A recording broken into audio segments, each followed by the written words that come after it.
आपल्यासोबत संभाजी ब्रिगेडचे अध्यक्ष प्रवीण गायकवाड आहेत. दादा, मुख्यमंत्री एकनाथ शिंदेनी आत्ताच भाषण दिलं, त्यामध्ये त्यांनी विशेष अधिवेशन फेब्रुवारीमध्ये बोलून मराठा समाजाला आरक्षण देण्याचं सांगितलेलं आहे. हे कितपत शक्य आहे, हे टिकेल का असं तुम्हाला वाटतं?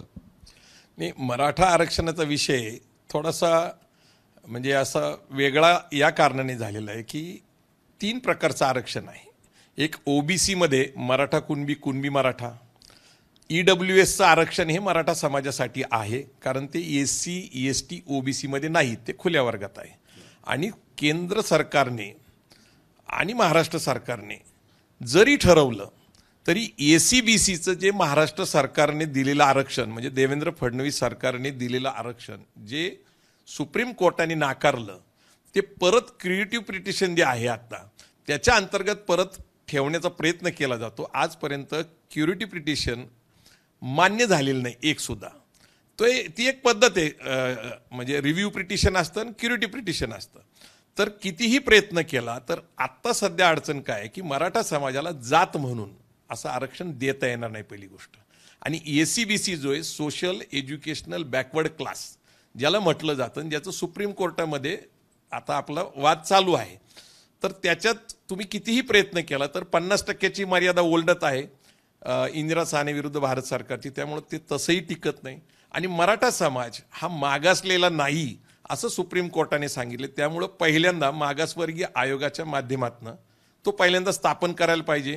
त्यानंतर त्या आयोगाने शिफारस केली पाहिजे. परंतु यापूर्वी खत्री आयोगाने मराठा समाजाचं मागासलेपणा नाकारलेलं आहे, बापट आयोगाने नाकारलेलं आहे, राणे समितीने मागासलेपणा मान्य केला परंतु हायकोर्टाने नाकारलेलं आहे, आणि मारुती गायकवाड यांच्या आयोगाने मागासलेपणा मान्य केला पण तो सुप्रीम कोर्टाने नाकारला. आणि सुप्रीम कोर्टाने असं म्हटलंय की पहिलं खत्री आयोग, नंतर बापट आयोग, नंतर असे जे काही अभ्यास झाले महाराष्ट्र स्तरावर, राज्य स्तरावर, आणि केंद्राने पहिलं खत्री आयोग ज्याच्यामध्ये मराठा समाजाचा समावेश नव्हता आणि मंडल कमिशनमध्ये पण समावेश नव्हता, त्यामुळं सुप्रीम कोर्टामध्ये आपण किती वेळा प्रयत्न केला तर मराठा समाजाचा मागासलेपणा सिद्ध होऊ शकत नाही. आणि म्हणून अण्णासाहेब पाटलांनी जी पहिली मागणी केली होती आर्थिक निकषाची, पूर्वी ते घटनात्मक नव्हतं म्हणून ते मिळू शकत नव्हतं, म्हणून आम्ही मराठा कुणबी एकचं आंदोलन चालवलं. आता सरसकटची अडचण मी आपल्याला सांगितलं की मराठा ही जात आयडेंटिफाय झालेली आणि तिचं मागासलेपणा सिद्ध होत नाही.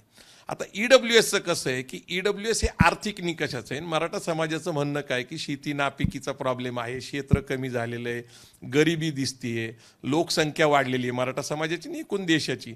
त्यामुळं आर्थिक निकषाचं आरक्षण जे ईडब्ल्यूएसचं आहे, जे मी 2019ला जे लोकसभेमध्ये आणि राज्यसभेत मान्य झालं, राष्ट्रपतीने सही केलं, त्याचा कायदा झाला, परंतु घटनेत दुरुस्ती करून त्याचं सुप्रीम कोर्टमध्ये सुद्धा ते चॅलेंज झालं आणि सुप्रीम कोर्टाने सुद्धा 3-2 प्रमाणे मान्य केलं. त्यामुळे दादा, याच्या अगोदर सुद्धा तुम्ही हे सांगितलेलं आहे की हे जास्त लाभदायक आहे, परंतु आता आपण जर बघितलं तर मुख्यमंत्र्यांनी जे भाषण केलं त्याच्यामध्ये बार्टी असेल, सारथी असेल, महाज्योती असेल, या सगळ्यांना देखील मोठा निधी दिलेला आहे. एक प्रयत्न करतायत की मराठा समाजाला कशा पद्धतीने आरक्षणापर्यंत पोहोचवता येईल, त्याचा फायदा त्यांना होईल.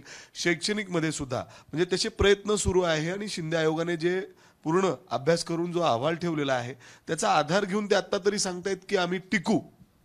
नाही, एक लक्षात घ्या की 1967 पूर्वीचा कुणबी म्हणून पुरावा मिळाला आणि व्हॅलिडिटी सर्टिफिकेट मिळालं तर ओबीसीचं निश्चित आरक्षण मिळतं, तो एक विषय वेगळा आहे. परंतु 50%च्या वरचं कसल्याही प्रकारचा अभ्यास झाला, कुठलाही घटनातज्ञ आणला, कुठलाही कायदेशीर वकील आणला हायकोर्टातला, सुप्रीम कोर्टातला, तरीही 50%च्या वरचं मराठा समाजाचं मागासलेपणा सिद्ध करून आरक्षण टिकू शकत नाही. कारण हे माझं पुस्तक आहे मराठे शूद्र, हे 2005ला मी प्रकाशित केले. याच्यामधला सगळा अहवाल जो गायकवाड आयोगाचा तयार झाला त्याच्यामध्ये सगळा मजकूर आहे. अभ्यासाअंती मला हे पूर्ण कळालेलं आहे की ईडब्ल्यूएसचं आरक्षण आर्थिक निकषाचंच आहे. त्याच्यामध्ये काय आहे की सुरक्षितता आहे, कारण मराठा आणि ब्राह्मण आणि कायस्थ ह्या 3च जाती महाराष्ट्रातल्या त्याच्यामध्ये येतात. आता ब्राह्मण किंवा कायस्थ फार त्याच्यामध्ये लाभ घेत नाहीत. ईडब्ल्यूएसला पण आपल्याला लक्षात घेतलं पाहिजे, जे नियम ओबीसीला आहे म्हणजे क्रिमिलियरचा 8 लाखाचा, तोच ईएसबीसीला आहे. आता दोघांनाही सारखाच नियम आहे, आणि शिक्षण आणि नोकरीचा फायदा मिळतोय. त्यामुळे EWSचं आरक्षण हेच लाभदायक आहे आणि मी तरी त्याला मराठा आरक्षण म्हणतो.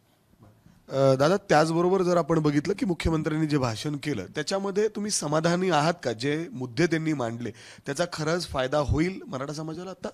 नाही, निश्चित काय आहे, एकूण लोकसंख्या बघितली आणि एकूण लोकसंख्येतल्या लोकांची गरज बघितली तर मीच मला सांगतो आरक्षण हा काय आजचा विषय नाही आहे. दोन गोष्टी अशा आहेत की आरक्षण 1990ला ओबीसींना लागू झालं मंडल कमिशनचं आणि स्वतंत्र भारतापासूनच SC STचं झालेलं. त्यामुळं मंडल कमिशनचा लाभ सुरू झाला 1994 नंतर, अगदी म्हणजे 25-30 वर्षापूर्वीपासून.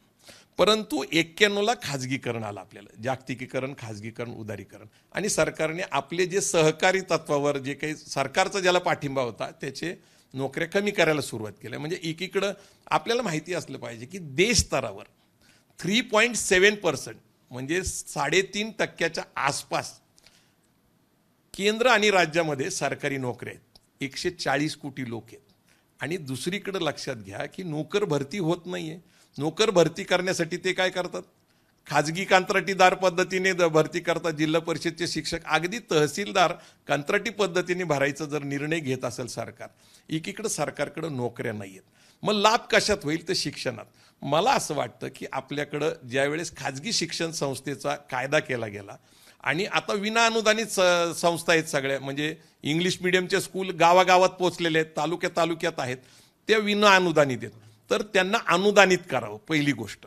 आणि जे कॉलेजेस आहेत इंजिनिअरिंगचे, मेडिकलचे, आर्किटेक्टचे, जे डिप्लोमाचे, ज्याच्यामध्ये मुलं शिकायला जातात, ती फीचं स्ट्रक्चर मोठं आहे.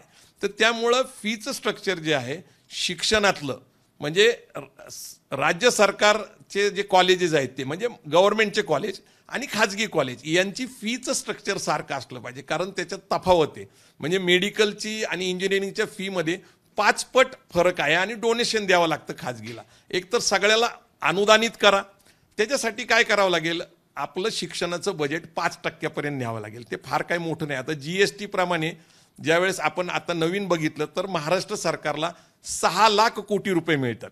6 लाख कोटीच्या 5% जर शिक्षणावर खर्च केलं तर शिक्षणाने फायदा काय होईल तर मुलं शिकतील आणि तरुण शिकतील. मला एक गोष्ट फक्त नमूद करायची की महिलांना सक्षमीकरणासाठी आपण मोफत शिक्षण देतो, परंतु महिलातल्या 2% महिला सुद्धा नोकरी शिक्षणामध्ये दिसत नाही, उद्योगात दिसत नाही. आणि जे तरुण कुटुंब चालवतात, घर चालवतात, व्यवसाय चालवतात, या देशाला समृद्ध करतात, अर्थकरण करतात, त्यांना मात्र शिक्षण अत्यंत महागाचं आहे.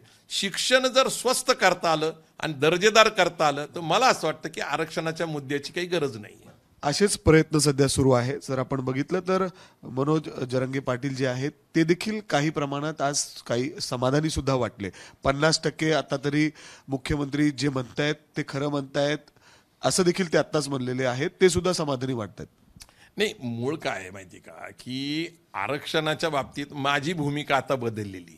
माझं म्हणणं आहे की आरक्षणाच्या पलीकडे जाऊन अर्थकारणाकडे जायला पाहिजे. कारण आपण जागतिकीकरण, खाजगीकरण, उदारीकरण स्वीकारलेले आणि गेली 33 वर्षामध्ये बदललेलं जग वेगळं आहे. आणि मग मी तर समाधानी आहे. आणि EWSचं आरक्षण जसं आलं तसं संभाजी ब्रिगेड त्याचं समर्थन करत आलेलं आहे. आणि कुणबी म्हणून 67च्या पुराव्याचा तोही लाभ मिळतोय. आणि गुणवत्ता सिद्ध करत असला तर 40% जे खुलं आहे त्याच्यात सुद्धा मराठी समाजाचे तरुण स्पर्धा करू शकतात. म्हणजे हे जे प्रयत्न सुरू आहेत हे कोर्टात टिकणं अवघड आहे असंच तुम्हाला म्हणायचंय? नाही, सुप्रीम कोर्टामध्ये मागासलेपणा सिद्ध करणं अत्यंत कठीण आहे. आणि त्याचं 2 कारणं आहेत. एक तर पहिलं कालेलकर आयोग आणि मंडल आयोग याच्यामध्ये मराठा समाजाचा समावेश नसल्यामुळं पुढारलेली जात आता 75 वर्षानंतर मागासलेली कशी झाली हे सिद्ध करणं अवघड होतंय. याला अनेक कांगोरे आहेत. एक नक्की आहे की बरे झाले देवा कुणबी केलो असं तुकाराम महाराज म्हणतात. म्हणजे सरसकट मराठा समाज कुणबीच आहे. परंतु मराठा ही जात आयडेंटिफाय झाली मागासवर्गीय आयोगापुढं आणि सुप्रीम कोर्टाने त्याचं मागासलेपण नाकारलं. त्यामुळं 50%च्या वरचं परत वेगळं आरक्षण हे टिकणार नाही. सरकार सरळ फसवणूक करतंय, दिशाभूल करतंय. जे शक्य नाही ते खरं सांगितलं पाहिजे. आणि EWSच्या आरक्षणामध्ये काही त्रुटी असतील, काही अवाजवी गोष्टीची मागणी असेल तर ती शिथिल केली पाहिजे. आणि OBCप्रमाणेच EWSच्या आरक्षणामध्ये मराठा समाजाला प्रचंड संधी आहे. EWS तुम्ही यासाठी तर सुरुवातीपासूनच तुम्ही सांगताय की मोठा फायदा मराठा समाजाला होऊ शकतो. मात्र आता मुख्यमंत्र्यांनी जे भाषण केलं त्यामध्ये काही मुद्दे मांडायचे प्रयत्न केले. भविष्यात हे कोर्टात टिकतील याची शक्यता खूप कमी आहे असं तरी प्रवीण गायकवाड यांना वाटतं आणि त्यामुळं ते EWS याच्यावर जास्त करून भर देत आहेत आणि यामुळंच मराठा समाजाला मोठा फायदा होऊ शकतो असं त्यांचं मत आहे. कॅमेरामॅन विजय राऊतसह मी मिकी घई, ABP माझा, पुणे.